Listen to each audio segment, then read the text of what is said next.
based around haunted attractions. But for starters, these are very rare. They're usually documentaries about the making of them, the people involved, and how they work.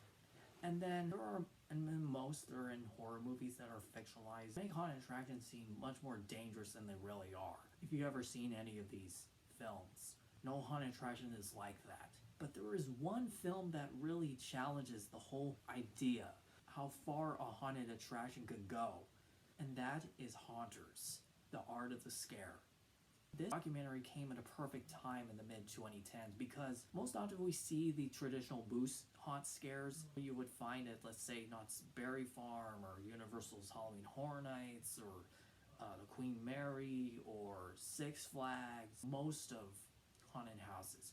But then, of course, to the late 2000s, to the rise of the 2010s, we end up seeing more of a different kind of haunted house. One that pushes the boundaries as far as terrifying patrons. And this movie is all about that. Blackout was the one that started it all.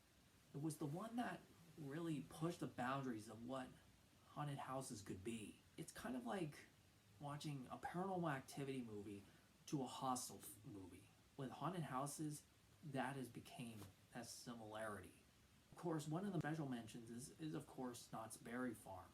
And there is no way you could ever understand haunted attractions without ever having the mention of Knott's Berry Farm, because they're the ones that practically started this whole theme park attraction idea. Universal ended up picking it up. Gradually, it started to unravel. We now have many different varieties of scares. Most like you would go to an amusement park. There's always that one roller coaster, or there's the bungee jump. There's always something for everyone. Char Mayer has been considered an idol. He has practically gone through the widespread spectrum of haunted attractions in California, starting with Knott's immersive theater to extreme haunts. It really is amazing to what she had to say. What she talks about is the human and the monster. Now when it comes to widows, haunter or not, just anything that you're passionate about, there's always seemed to be a liability when it comes to your loved ones. Now, I'm going to get to the one thing that really kind of took a lot of the attention, and that was, of course, McKamey Manor. McKamey Manor is a whole different can of worms with this, and I'll try to get through it as much as possible. I remember back in 2011 when it first started out, I remember watching the footage. It was all like, it was probably the most crazy, but it was still fun, and it was still, intense, and, all this sort of stuff. And that was right around the time, of course, they end up going pro. It was going to be at the Hazy Meadows Ranch. Everybody thought it was going to be like a traditional boo scare until they eventually saw the videos on YouTube. And that pulled the plug. And the one lady who was running this ranch would have to pay, $50,000 a year of running this haunt at her ranch. Considering what has happened since then, trust me, honey, you really dodged a bullet on that one.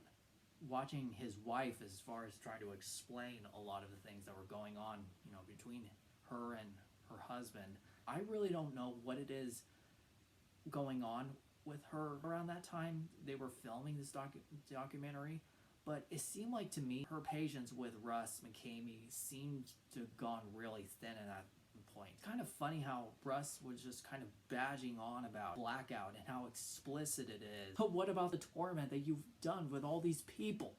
Huh, Russ? I mean, Blackout is pretty much like theater compared to what you do. And the fact is that he never got to go through his own haunt. Well, I'm sure you do. I'm sure everybody else who is watching this will love to see you get inside your own haunt to get a taste of your own medicine.